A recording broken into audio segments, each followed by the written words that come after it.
5 ministérios,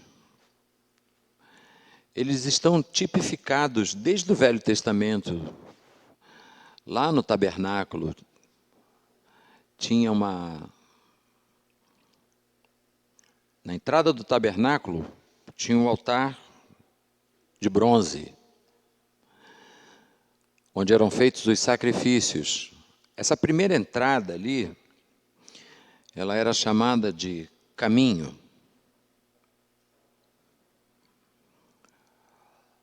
Depois que passava essa entrada, chegava na pia de bronze ali, antes da tenda da consagração, né? Antes do lugar santo, perdão, tinha uma pia de bronze. Quando entrava ali naquela primeira parte do tabernáculo, ali era chamada verdade. Para entrar ali dentro, o sacerdote tinha que passar na pia de bronze, lavar as mãos, se purificar para ele entrar. E depois, quando ele passava desse lugar onde tinha a mesa dos pães da preposição, a menorá e o altar de incenso, tinha um local mais reservado, que era o chamado lugar santíssimo. E ali era o chamado vida. Então, um dia Jesus fala para a multidão que estava ao redor dele, ele diz: eu sou o caminho, eu sou a verdade, eu sou a vida. E quando esses homens ouvem isso, eles são levados pela linha do tempo até o tabernáculo de Moisés, onde havia esses 3 lugares. Emet, Daresh, Lehaim. Caminho, verdade e vida. E Jesus, quando ele fala Ani Emet, Ani Daresh, Ani Lehaim, ele está fazendo todo mundo voltar lá no tabernáculo. E os caras vão visualizar que antes da verdade existiam 5 colunas de madeira de acácia. 5 colunas de madeira de acácia, que preservavam a parte interna do tabernáculo. Nessa parte interna do tabernáculo só entravam os levitas e sacerdotes. E no Santo dos Santos só o sumo sacerdote. Na parte interna do tabernáculo, onde tinha menorá, sabe o que é a menorá? Aquele candelabro de 7 braços. Aquela menorá, essa aqui, ó, esse candelabro aqui. Eu pensava que era de ferro, mas não é não. A menorá, ela... Quando você vai até Apocalipse, você vê João falando que tinha um candelabro. É exatamente esse. Se você chegar em Israel hoje, tem um dessa altura assim, de ouro batido, que foi dado por uma família em ouro batido. Ele fica exposto dentro de uma redoma, perto da cidade velha, no acesso que dá para o Cótel, que é o muro, que erroneamente se chama Muro das Lamentações. Pronto, isso aqui, me traz aqui. Então, o levita, ele podia entrar na parte interna do tabernáculo e ele enchia esse lugar aqui de óleo, só essa. Ele não enchia todas, ele enchia essa. E dessa haste central, vertia óleo para as outras. Então, quando uma queimava mais do que a outra, era só ele repor aqui. Essa haste central, alguns interpretam como sendo Jesus, que alimenta a luz de todo o candelabro. Mais uma coisa que eu ficava olhando assim, e eu fiquei pensando, eu falava, bom, aqui nós temos apóstolo, profeta, pastores, evangelistas e mestres, intercessão profética e adoração profética. Pronto. O esquema do reino está pronto. Pensei isso. 5 hastes representando os 5 ministérios do Cordeiro, mais intercessão profética e adoração profética. É o que veio na cabeça. Dentro desse espaço mais fechado do tabernáculo, a gente tinha quantas colunas de madeira de acácia? 5. Essas 5 colunas eram feitas de uma madeira que não apodreciam. E elas estão avisando que no lugar onde tem a menorá, os 12 pães da preposição e o altar de incenso, para entrar vai ter que passar pelas 5 colunas. Não tem como acessar o lugar santo sem passar pelos 5 ministérios. Por quê? Porque são os 5 ministérios que vão trabalhar para trazer maturidade à igreja. Amém? Então, a restauração apostólica, os ofícios apostólicos, eles já estão sendo anunciados desde o Velho Testamento. Quando chega na dispensação da graça, o que seria a dispensação da graça? O momento na linha do tempo em que a lei não é mais o elemento que vai basilar a salvação do homem, porque aqueles que morreram no período da lei, antes do sacrifício de Jesus na cruz, eles estavam crendo pela fé na salvação que viria através de Cristo. E eles buscavam, através da obediência à lei de Deus, andar em conformidade com a vontade de Deus. Características do período da dispensação da lei. Por exemplo, o culto era todo exterior. Então o cara tinha... A presença de Deus era algo que era manifesto de forma exterior. Como é que os caras sabiam que Deus estava no lugar? Quando eles olhavam para o tabernáculo e viam a coluna manifesta. Quando é que o sacerdote sabia que Deus estava se manifestando? Quando ele olhava na arca e via em cima do propiciatório um fogo azul chamado Shekinah.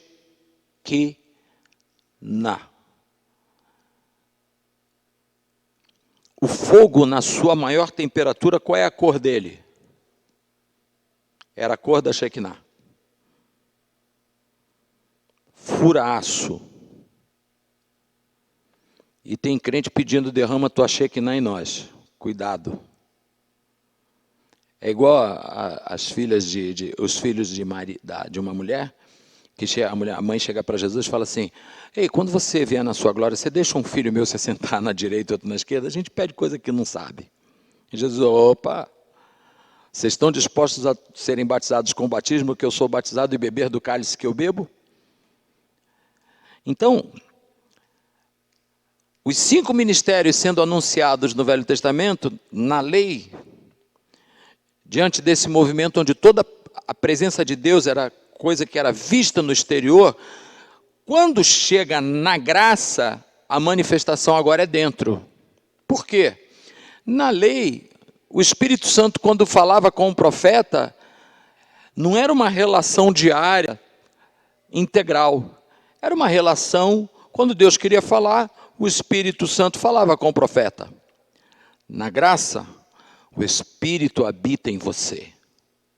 Então, Jesus vem e na dispensação da graça, ele se entrega, ressuscita, inaugura uma nova dimensão na relação do homem com Deus. Você lembra que lá o véu do templo se rasgou? Quando Jesus morreu na cruz? Quando ele está lá na cruz do Calvário, que ele diz tetelestai, que significa em grego está consumado.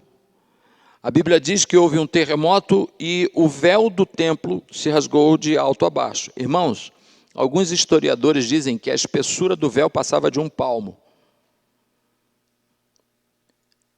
E ele era muito alto. Só que o véu rasgou de alto a baixo. Tem sentido para você? Isso. Total. Por quê? Está dizendo que a provisão para o fim da separação entre o lugar santíssimo e o homem é provisão que vem de cima para baixo. Por isso que o véu rasgou de cima para baixo. Deus está dizendo: ó, estou acabando com a separação aqui. Vocês têm acesso agora como nação sacerdotal. 1 Pedro 2,9 diz: vós sois a geração eleita, sacerdócio real, nação santa, povo adquirido para que anuncieis as grandezas daquele que vos tirou das trevas para o reino do seu amor. Então agora, na dispensação da graça, a visão está aberta, o caminho está aberto, Jesus manifesta a sua graça, abrindo essa porta para o homem, e aí quando ele ressuscita, e ele vai aos céus, Efésios 4:11 diz que ele, subindo ao céu, deu dons aos homens. E aí, recapitulando um negócio que nós falamos no início,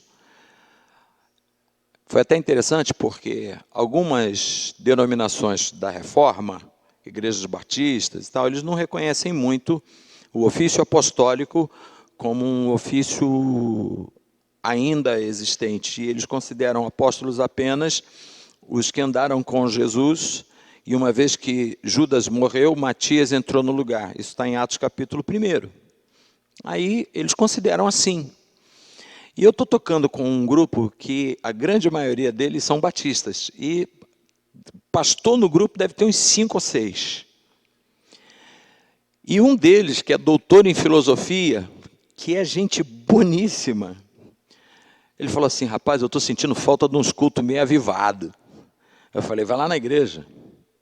Ele falou: é mesmo, né? Eu falei: a nossa igreja é... Ele falou: mas é comunidade? Eu falei: é uma igreja da visão apostólica. Aí ele deu um passo para trás: você está falando sério? Eu falei: estou, por quê? Aí ele falou: os caras não entendem que isso é bíblico. Eu falei: você crê nos 5 ministérios? Ele falou: claro. Eu disse: me dá uma razão que você crê nos 5 ministérios. Ele falou: exegese do grego. Aí eu fiquei tão feliz, porque eu estava conversando com alguém de outra denominação e que entende a coisa pela perspectiva que nós cremos. E aí eu estava dizendo para vocês, no início do módulo sobre apóstolos, que muita gente não entende esses ofícios. Tem igrejas, por exemplo, que desconsideram a palavra apóstolo, mas consideram a palavra missionário, que é apóstolo em latim.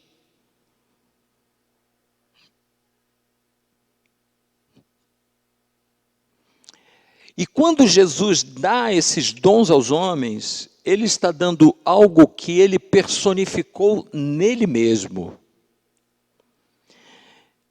E hoje, a nossa aula de encerramento desse módulo, que fique claro que é a aula de encerramento do módulo, amém, irmãos?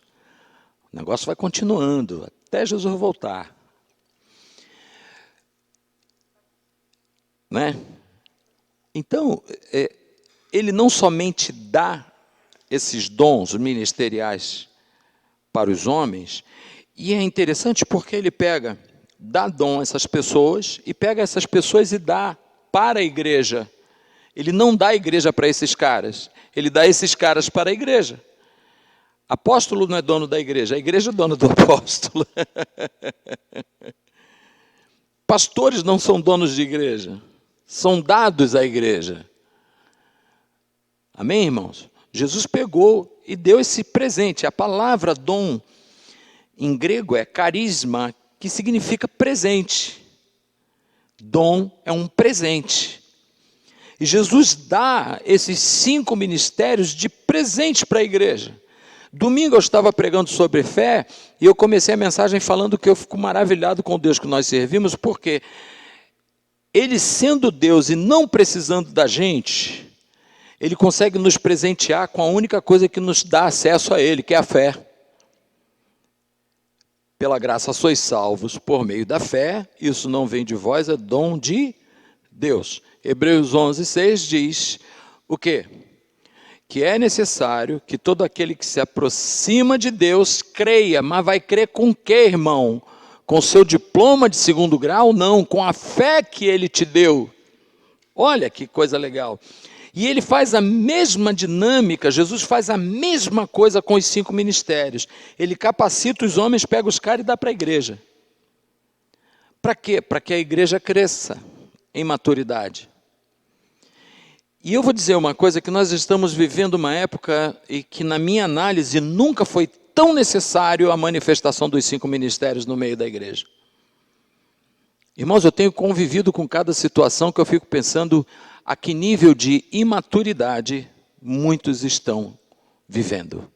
Imaturidade emocional, imaturidade espiritual. Porque quando a pessoa tem alguma situação emocional mal resolvida, mas ela consegue ter dimensão de propósito, entendimento de chamado, as questões emocionais elas vão ser tratadas no âmbito daquilo que é cabível ser tratado. Amém?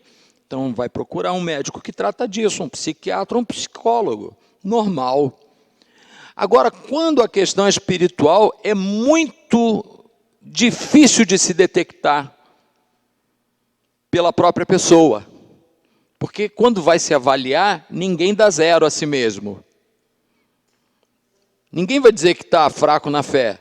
Por quê? Porque a justiça humana impede o cara de enxergar as deficiências espirituais. Então ele vai botar a culpa nos outros, ele vai botar a culpa na igreja, ele bota a culpa na mensagem do pastor, ele bota a culpa nos problemas que a igreja está atravessando. Então, você vai vendo que nunca os 5 ministérios foram tão necessários na vida da igreja, porque o arrebatamento, ele é fato, está próximo, e o que os céus estão esperando é que a noiva se apresente em maturidade. Jesus não é um cara que vai casar com uma menina de 5 anos. Jesus não é pedófilo, ele é marido de uma noiva. Então ele está demandando da sua igreja uma postura de maturidade. E quem vai trazer essa maturidade à igreja? É o Espírito Santo pelos 5 ministérios. Usando apóstolos, pastores, profetas, evangelistas e mestres. E aí você vai entender isso quando você lê Efésios 4. Para que todos cheguemos à perfeita varonilidade de Cristo, à estatura de varão perfeito. Então nunca na minha cabeça, no que eu estou vendo hoje, Onias, tanta gente defraudada espiritualmente, com visão errada de reino de Deus, coisa de menino na fé, que eu fico olhando e falando assim, gente, o povo não vai comer um negócio mais substancial, porque não dá, senão tem uma diarreia gospel. Sim, irmão, é verdade. Se pegar uma palavra mais... Se sentar para ouvir determinadas coisas, tem uma diarreia gospel, vai passar mal. E aí o apóstolo Paulo diz, eu queria que vocês comessem alguma coisa mais sólida, mas não dá. Eu tenho que ficar falando para vocês de coisas que já tinham que ter sido tratadas e deixadas lá atrás, para que vocês estivessem já num outro nível, num outro fundamento. E é isso que a nossa igreja precisa vivenciar. A plenitude dos 5 ministérios para que a gente cresça. Nossa igreja tem apóstolos? Tem. Tem até 3. Tem o apóstolo Arles, que é o apóstolo sênior, e tem o Otávio e eu, que estamos ajudando, servindo aqui. Tem pastores? Tem. Durante esses 6 meses, nós trabalhamos para que o profético fosse levantado com maturidade, para não virar macumba gospel. Amém, irmãos? Nós falamos de profético macerado. O negócio ficou estreito. E esses dias o apóstolo Arles fez uma declaração que me emocionou. Ele disse, nós estamos vivendo uma fase em que o profético vai desatar coisas poderosas na nossa igreja. Eu falei, cara, eu creio nisso, meu. Eu creio. Falei para mim, Jesus, olha, Jesus, eu creio nisso que o apóstolo falou. Mas ainda tem mestres na nossa igreja? Tem?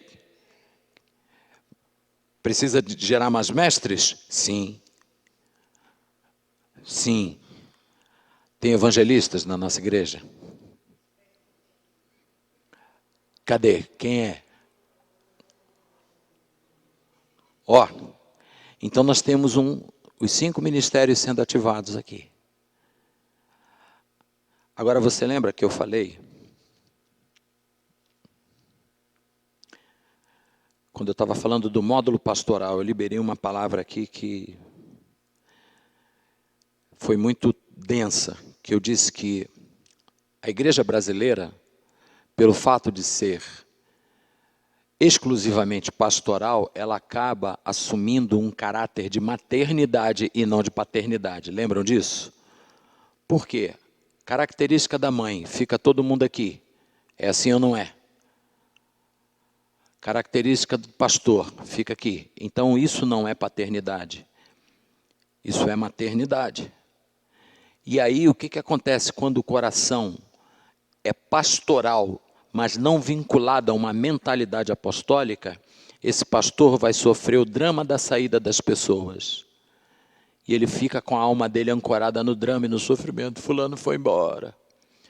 Quando esse pastor ele está vinculado a uma mentalidade apostólica, o que acontece? Ele não chora o drama, ele está preocupado com quem ele envia, porque o coração é apostólico, tem a ver com envio. Treinar, capacitar e mandar. Vai pregar, vai testemunhar, vai estabelecer o reino de Deus e volta para prestar conta. Entendeu a diferença? Então, nós abordamos essas coisas. O evangelístico, nós falamos da diferença entre o evangelístico, que é o do folhetinho, e o evangelístico apostólico, que é aquele camarada que sai para a rua, cheio do Espírito Santo, se movendo no dom do Espírito, palavra de conhecimento, palavra de sabedoria e dom de cura. Aonde ele chega, Deus tem que fazer um barulho. Amém, irmão? Esse é o evangelismo na perspectiva apostólica.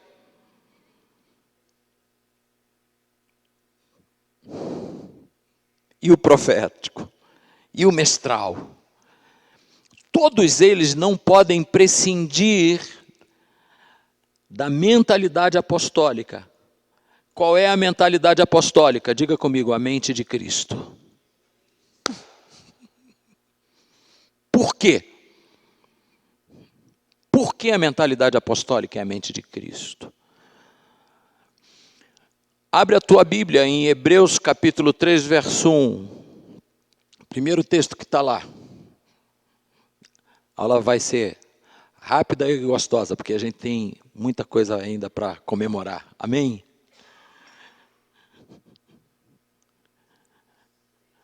Hebreus 3:1. Quem pode ler para mim? Com alegria.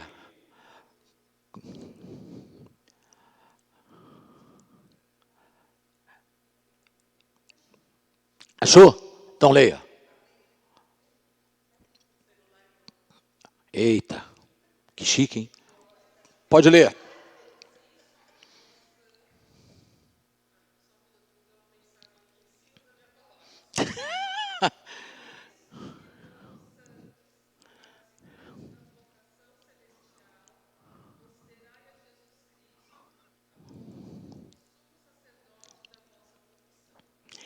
Quando eu disse a você que Jesus deu dons aos homens, ele dá de si mesmo, porque, em primeiro lugar, ele é o apóstolo. Ele é o apóstolo. Ninguém pode dar daquilo que não tem. Por isso que ele levanta apóstolos, porque ele levanta apóstolos segundo a sua própria condição de doador do ofício. Por isso que Paulo vai dizer em Efésios 4, ele subindo ao céu, ele deu dons aos homens, porque ele é o apóstolo. O que faz dele o apóstolo? Aquela palavra em grego ali, que você lê exatamente como está, da esquerda para a direita, as três primeiras letras, alfa, pi e ômicron, essas três primeiras letras aqui, elas são uma preposição grega. Fala-se hipó. Hipó. Quando ela não tem uma vírgulazinha do lado do alfa, quando tem aquela vírgula ali, a vogal é aspirada. Ela não é apó, é ra. Não é aspirada, é expirada, para fora, né? Então você fala hipóstelos. Essa preposição aqui significa antes. Nós não temos essa preposição na língua portuguesa? Vamos lembrar as preposições? A, antes, após, até, em, entre, de, desde, para, perante, por, sem, sob, sobre e traz. Colégio Sueiro, 1981. Amém? Então, antes é preposição. Amém, irmãos? Está ali, ó, hipó. Antes. Da quarta letra, que é aquela que tem um ozinho com uma perninha assim, é o sigma. Dali para cá, sigma, tal, ômicron, lambda, ômicron, nu. Essas letras para cá, elas são um verbo grego chamado stelo. Ali ele está declinado. Porque o verbo, no infinitivo, ele termina com um W, seria um W, né? Stelo. O que significa esse verbo? Enviar. No grego você tem dois verbos para enviar. Você tem pempo e stelo. Stelo, pempo é para enviar coisas. Você vai enviar uma carta, enviar uma encomenda, você usa o verbo pempo. Quando você vai enviar pessoas, aí você usa stelo. Então, o apóstolo é uma pessoa enviada antes. Ele não se envia, ele é enviado. Significa que o apóstolo não é o topo da pirâmide, existe alguém que o envia. Jesus foi enviado pelo Pai. Ele é uma pessoa que foi enviada pelo Pai. E ele vem com o propósito de quê? Estabelecer o reino de Deus. E ele diz assim, o reino de Deus é chegado a vós. Por quê? Ele vem como apóstolo exatamente para estabelecer isso. E o engraçado é que essa palavra, hipóstelos, ela aparece em outras culturas, inclusive nos fenícios, onde esses caras, os apóstolos, eram comandantes de navios colonizadores, que iam antes nos países que estavam para ser conquistados, para começar o processo de transição cultural. Então ele vinha para trazer as leis, os costumes, a cultura do reino que ele faz parte, do reino que ele representa.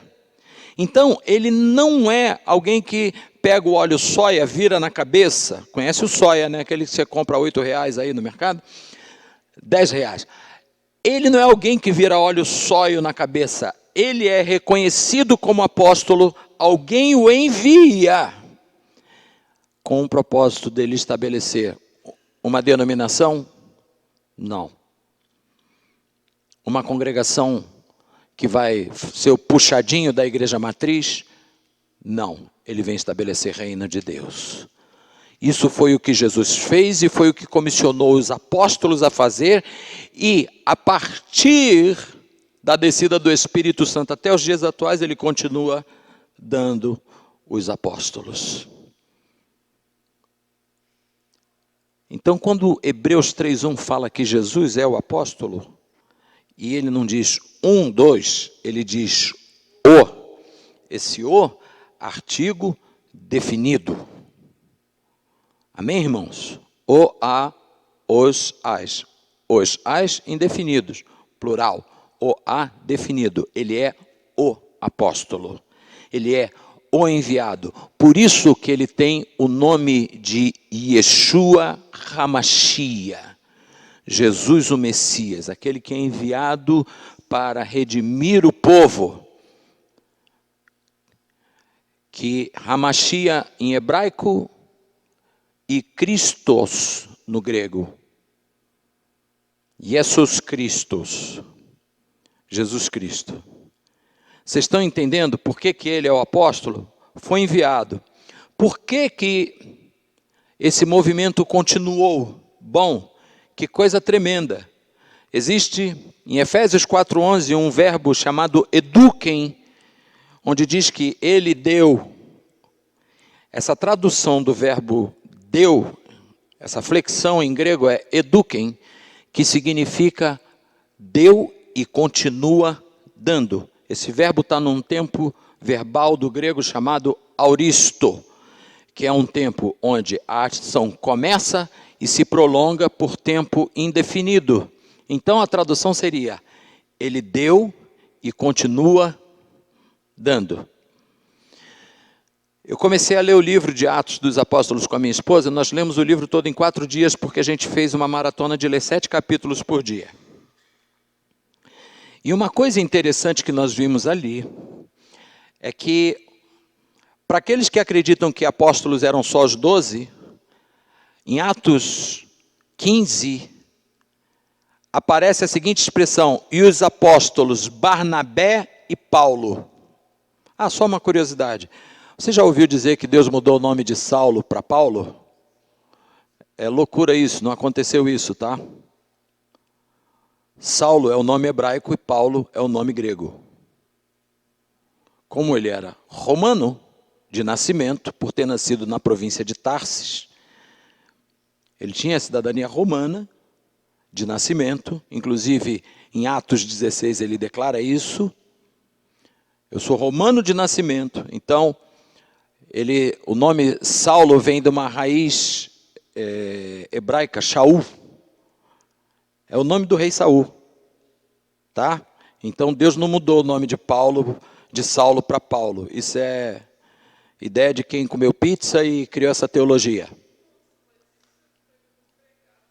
Deus não mudou o nome de ninguém. Tá? O nome dele continuou sendo, em hebraico, Saulo e em grego, Paulo. Então, quando você olha no livro de Atos, você vê outras pessoas sendo chamadas de apóstolo. E isso me tranquiliza. Alguém me perguntou: você serviu a ceia? Eu falei: quem me dera. Mas às vezes na minha igreja eu sirvo. Não, porque você devia ter uns 2000 anos. Eu falei: por quê? Não, porque você é apóstolo. Aí eu falei: querido, você quer pagar um hambúrguer para mim? Em vez de ficar jogando conversa fora? Paga um hambúrguer, me leva no McDonald's, eu gosto daquele mais simplesinho. As pessoas perdem tempo sem conhecer, sem estudar o que está escrito nas Escrituras no idioma em que ela está escrita. Aí vamos seguir. A segunda palavra que está ali, quem se arrisca a ler? Começa com pi. A segunda letra é ro. Ômicron, fi, o nick ali está como é. Quem se habilita? Pi. Pi, começa com profetas. Aquela palavra ali. Profeta. Eu disse a você que Jesus era o apóstolo, mas ele também é o profeta. Abra a sua Bíblia em Mateus 21, 11.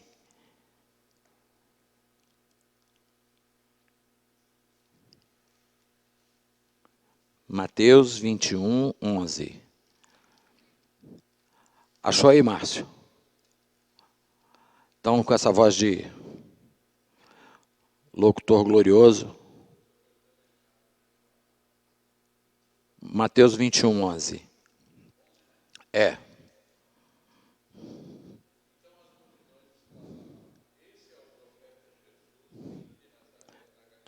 Esse é quem?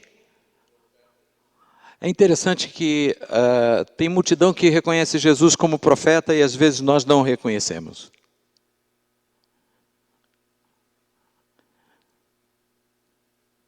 Jesus, o profeta. Que coisa tremenda.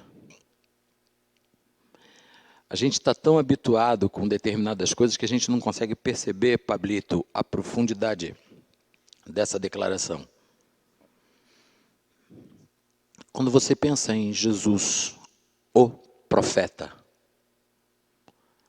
o que vem no seu coração? O que vem na tua mente? Me ajuda. Oi? O que anuncia? Alguém mais? O que desata? Ó, que anuncia, o que desata. Lembra que eu falei que o artigo definido, o profeta, o que dá a ele essa condição de o profeta? Como apóstolo, a gente percebe que ele é o apóstolo porque ele é enviado do Pai. E como o profeta?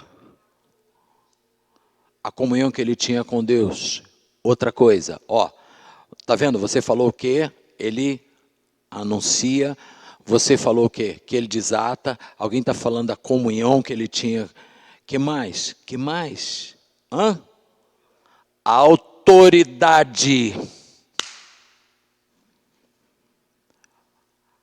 Anota isso, questão de prova. Quanto maior o nível de revelação, maior a sua autoridade.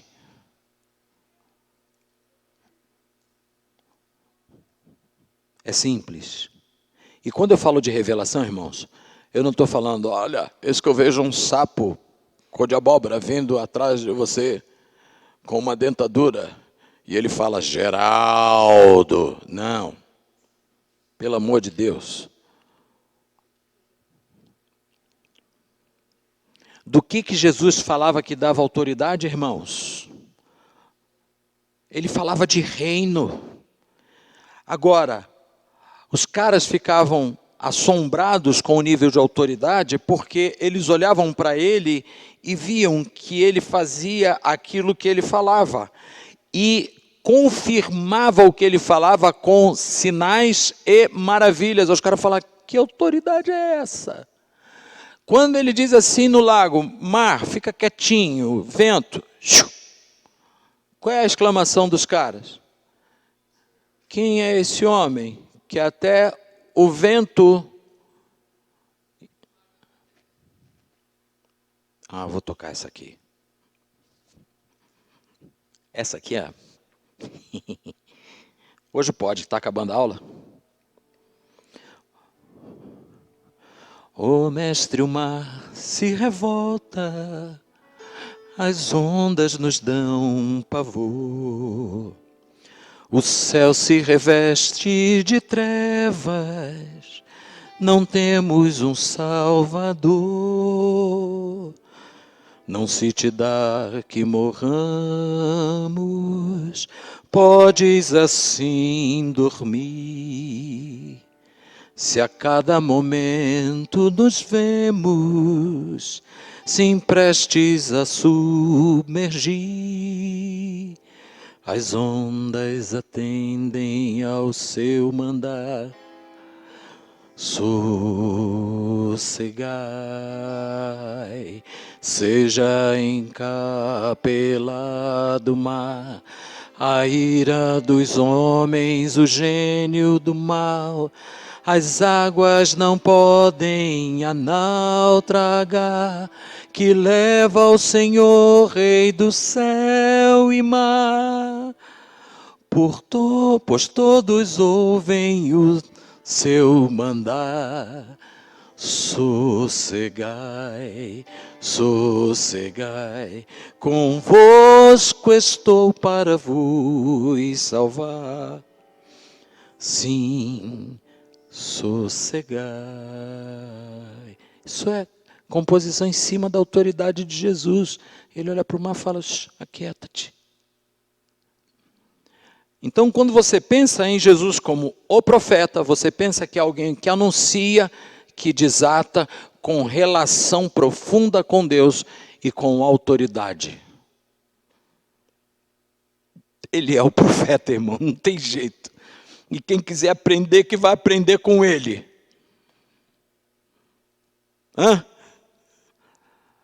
Porque existe uma seita, uma religião, porque ela é mundial, está tomando a Bélgica, 43% da população é muçulmana, que eles dizem o seguinte: Alá é Deus e Maomé o seu profeta.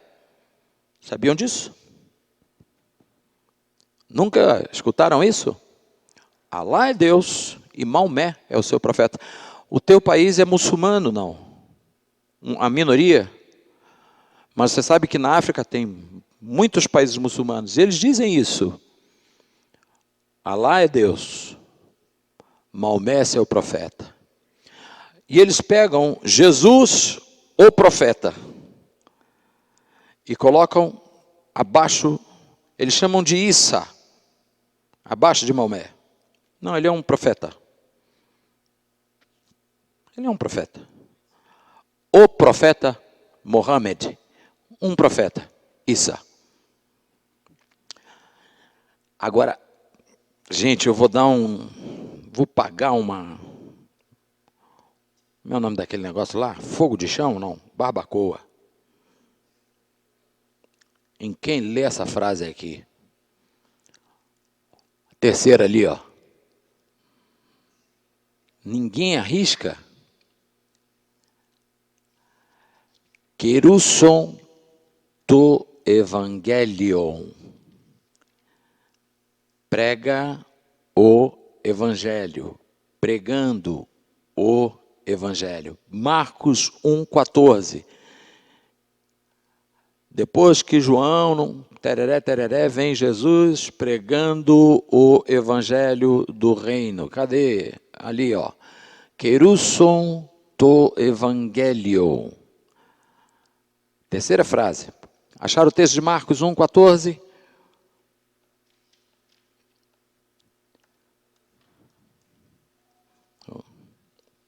Achou? Leia.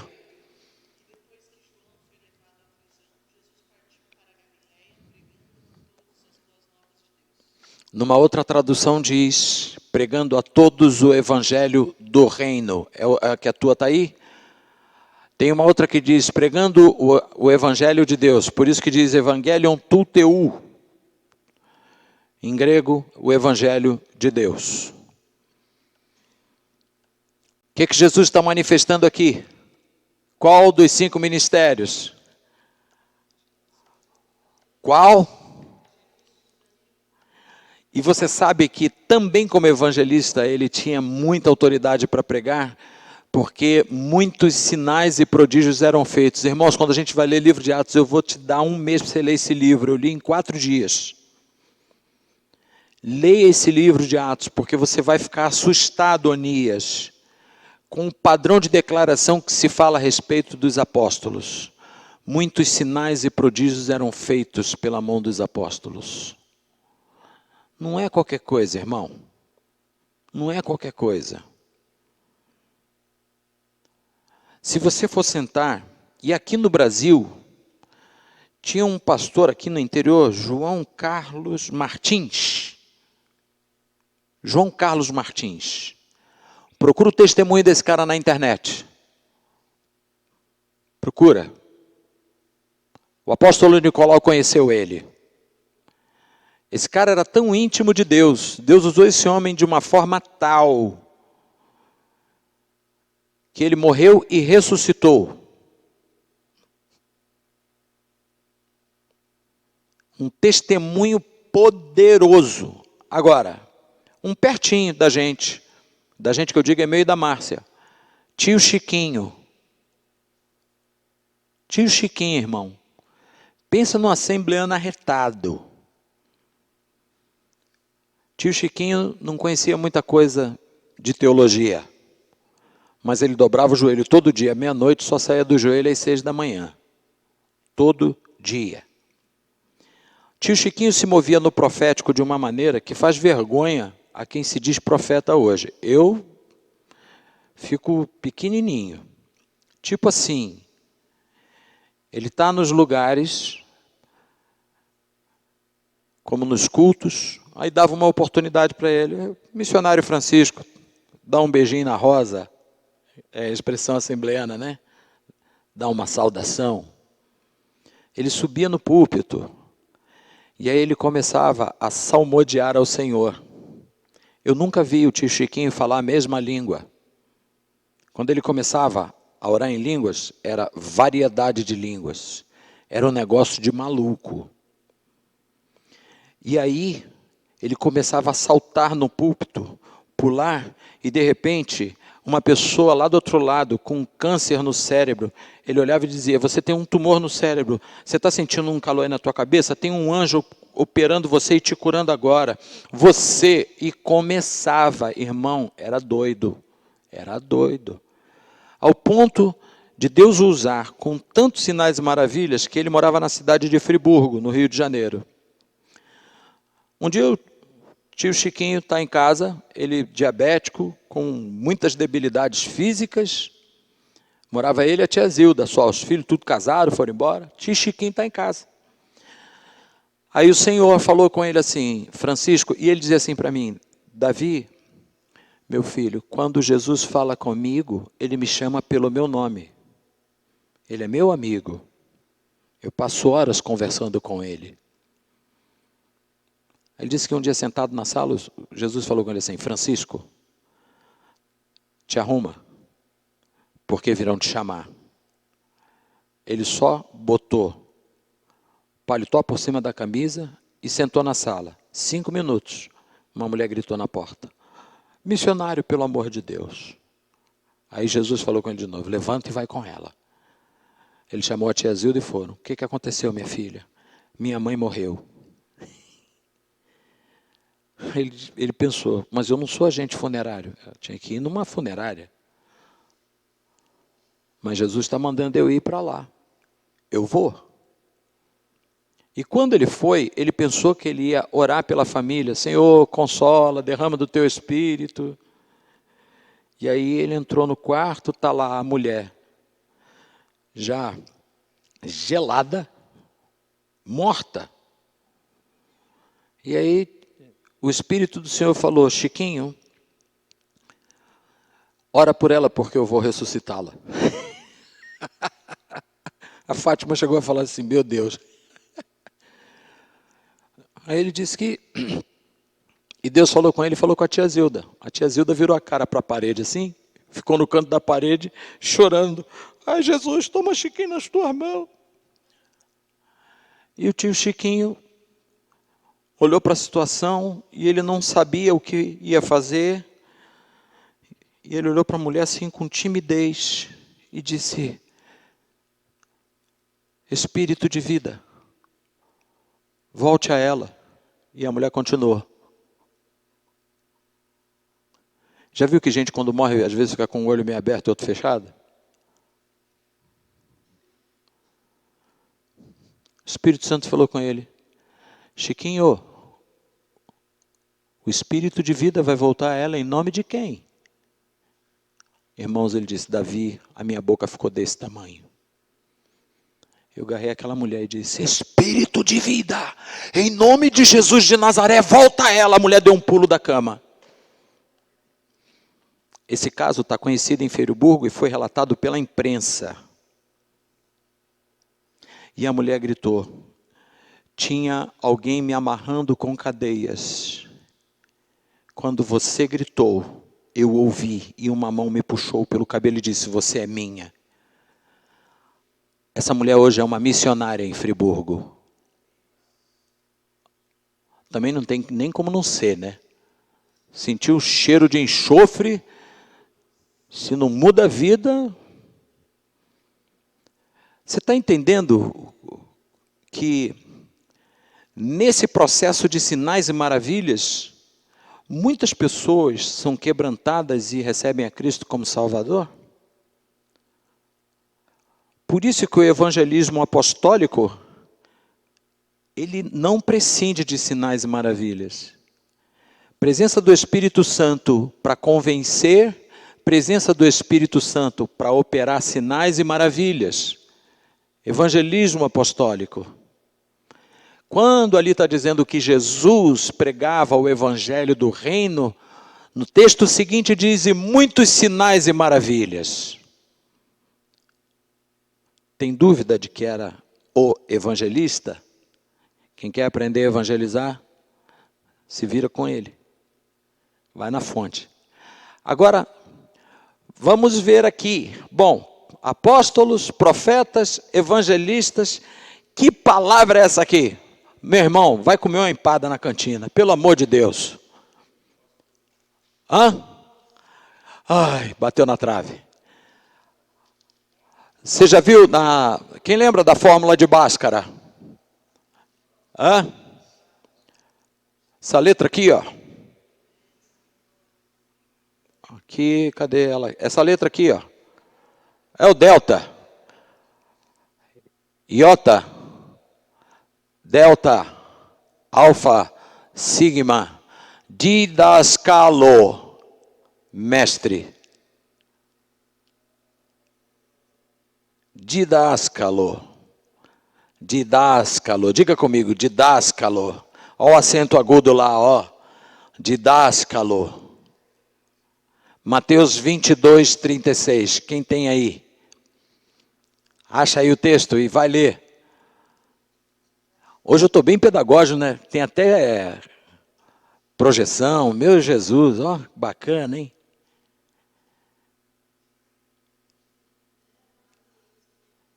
Mateus 22, 36. Pode ler.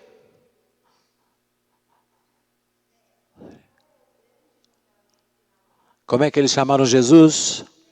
Sabe qual é a palavra que está lá? Didascalo. O que fazia de Jesus o mestre? Amor. Que mais? Autoridade, domínio de conhecimento, empatia. Alô? Agora, as respostas eram as mais cabulosas, né? Tem uma que eu amo. Senhor, é lícito pagar o tributo a César? Me dá uma moeda. Olha a pedagogia. De quem é o rosto que está aqui nessa moeda? É do César. Então dá ao César o que é do César. E dá a Deus o que é de Deus. Quando eu li esse texto, o Espírito Santo falou assim, bom, Jesus está falando, irmãos, eu gelei quando o Espírito Santo falou isso comigo. Está falando de uma moeda que tem um desenho que designa propriedade. Qual é o desenho que está no seu coração? Porque para você dar a Deus o que é de Deus, tem que ter uma chancela dele em você, bonitão. Entendeu? A comparação? T'as compris, mon frère? Se a moeda tem o rosto do César e é do César, o teu coração, para ser de Deus, tem que ter alguma coisa de Deus, irmão. E é isso que o processo de conversão faz comigo e com você.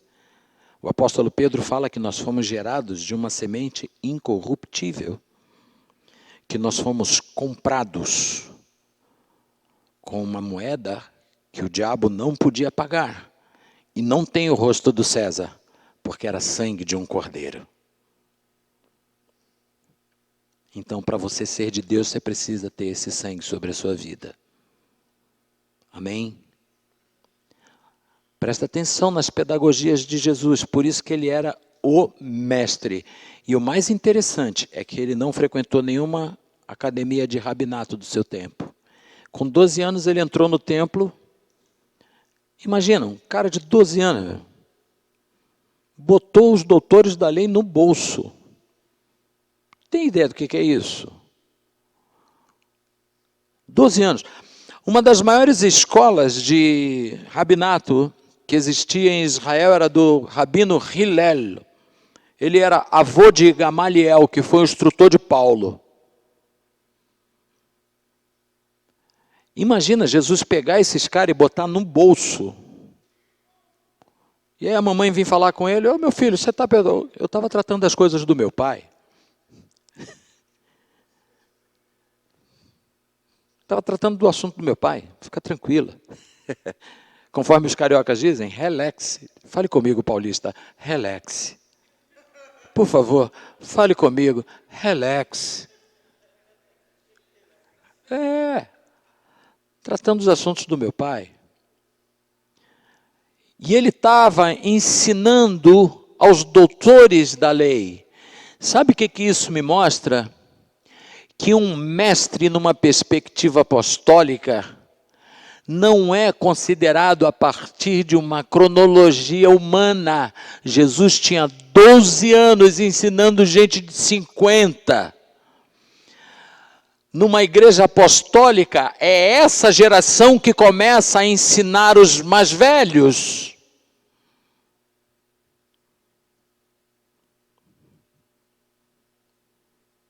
Se virem para gerar essa geração. Vanessa foi num congresso da Zion. Saiu de lá assustada, porque recebeu palavra profética de criança de 12 anos. E a criança pegou a Carlinha e falou assim, Deus mandou eu fazer um desenho e te entregar. Quando entregou o desenho, era a vida da Carlinha. Vai! 12 anos, irmão, e a gente dando videogame para os nossos filhos, passa amanhã. Pelo amor de Jesus Cristo. Não, eu vou deixar o meu telefone com ele para eu poder assistir o culto. Passa amanhã. Meu Deus, não detona essa herança que Deus te entregou.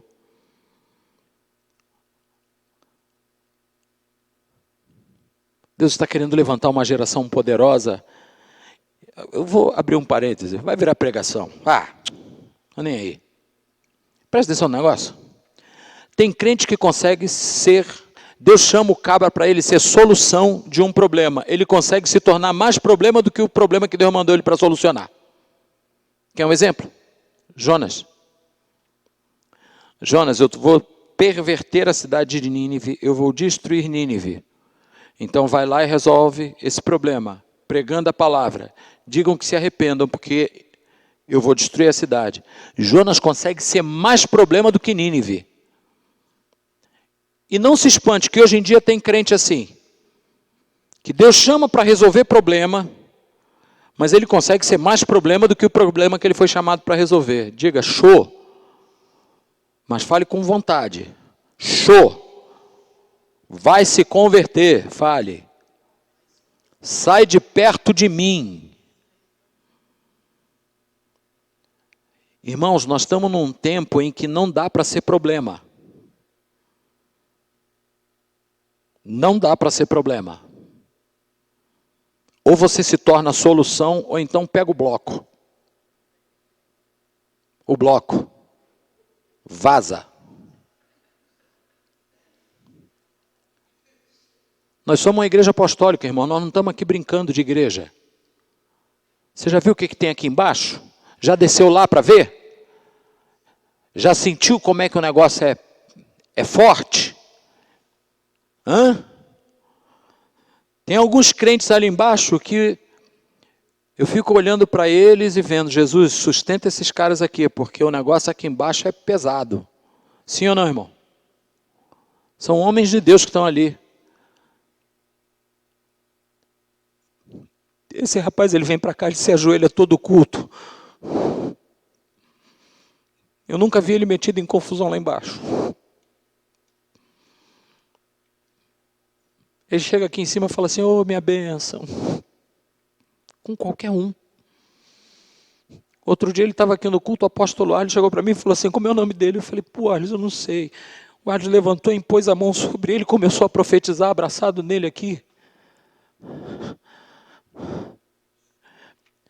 Então, se a gente não consegue aprender, a gente não vai conseguir fazer diferença em lugar nenhum, irmão. Porque o mestre está aqui diante de nós, nos ensinando como ser. Aprendam de mim que sou manso e humilde de coração, Mateus 11, 29. Porque o meu jugo é suave, o meu fardo é leve. Mas o cara que é problema, ele pega o jugo que é leve, fica para ele e bota um pesado sobre a igreja. Então a gente precisa ter muito cuidado, porque nós não estamos brincando de igreja. O apóstolo Arles, às vezes eu ligo para ele de manhã, e aí, apóstolo, descansou? Ele falou, fiquei a madrugada toda orando, Davi. Aí o Espírito Santo fala assim, enquanto vocês dormem, ele ora. Enquanto vocês comem, ele jejua.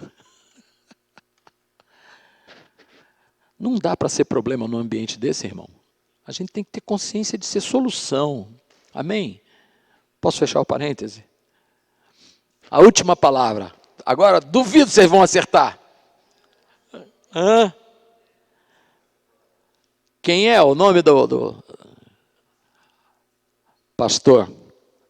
Poimen. Diga comigo, Poimen. João 10:11. Jesus diz assim, eu sou o bom pastor. O bom pastor dá a vida pelas ovelhas.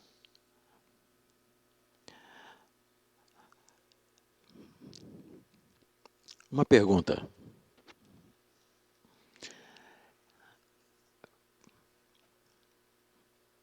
Para você, o que é ser um bom pastor?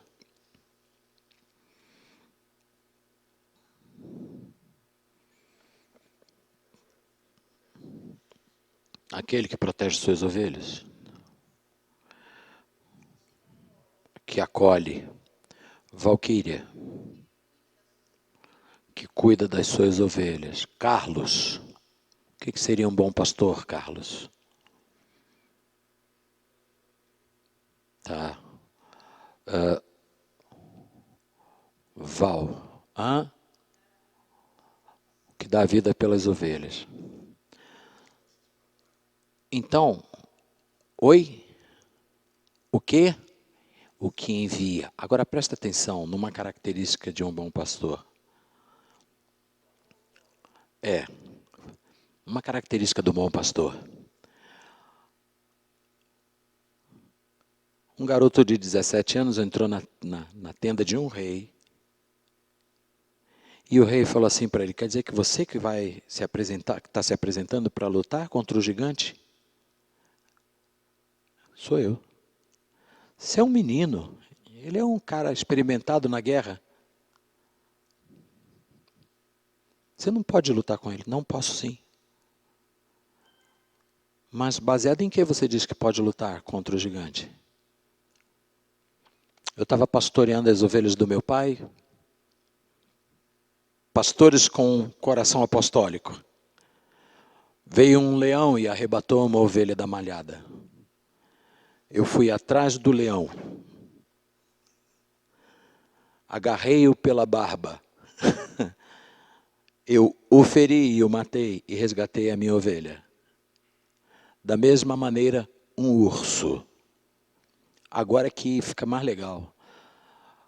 O Senhor me livrou das mãos do leão e do urso, também vai me livrar desse incircunciso. Pastor com coração apostólico, ele não reclama das batalhas. Ele sabe que o leão vai prepará-lo para um urso e o urso vai prepará-lo para um gigante.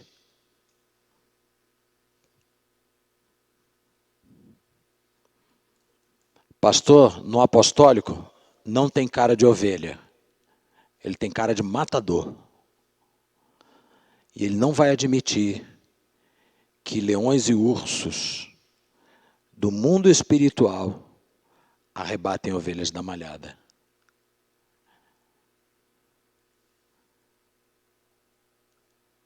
Por isso que pastores apostólicos podem chegar a um comissionamento apostólico. Ele não tem medo de leão, de urso e de gigante.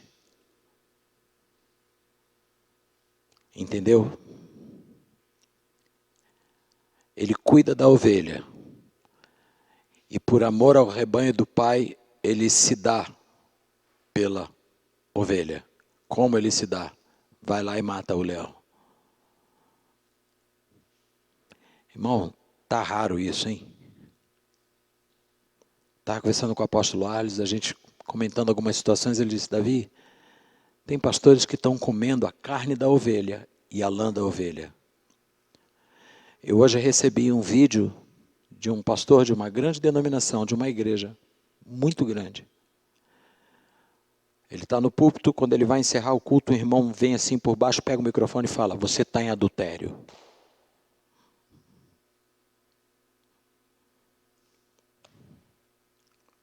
A igreja com mais de 25 mil membros. Aí quando você chega mais adiante, pastores envolvidos com um alto escalão de maçonaria. No Rio de Janeiro, pastores de uma grande igreja envolvidos politicamente com a esquerda e querendo tirar o presidente do poder. E levando os candidatos da igreja para falar no púlpito.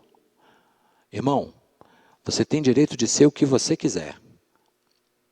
Agora, no momento em que a tua ideologia política te propõe trocar Deus como Deus da tua vida e botar o Estado como Senhor da tua vida, cuidado.